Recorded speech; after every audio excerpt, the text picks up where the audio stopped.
जळगावमध्ये भव्य अशा हिंदू राष्ट्र जागृती सभेचं आयोजन झालंय आणि आज 31 तारखेला त्याचा एक प्रचार म्हणजे एक शेवटचा मोठा शहरात सगळ्यांना प्रचार व्हावा म्हणून बाईक रॅलीचं आयोजन केलंय, ज्याच्यामध्ये जळगावमधल्या विविध भागातून जे धर्मरक्षक आहेत, विविध संघटनांचे संप्रदायांचे हिंदू प्रेमी बांधव आहेत, महिला बांधव आहेत, सगळे आहेत, ते सगळे सहभागी झालेले आहेत। त्याचा आता मागे धर्मध्वजाचं पूजन झालंय।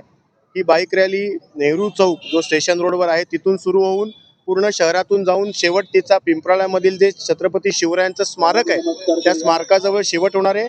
आणि या माध्यमातून आम्ही संपूर्ण जळगावकरांना धर्मसभेला उद्या मोठ्या संख्येने उपस्थित राहण्याचं आवाहन करतोय, कारण पहिल्यांदा 30 वर्ष आर्मीत सेवा केलेले लेफ्टनंट कर्नल मनोज कुमार सिन्हा हे जळगावमध्ये येत आहेत आणि अंतर्गत सुरक्षेविषयी अत्यंत परखड विचार ते उद्या व्यक्त करणार आहेत।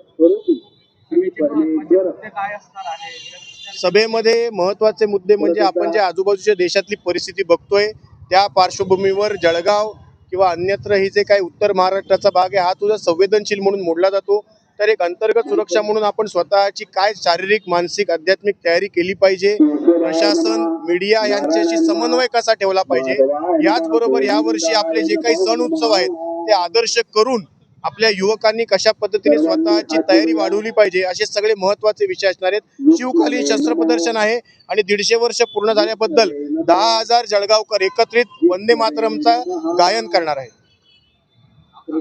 मी प्रशांत हेमंत जोहेकर, हिंदू जनजागृती समिती।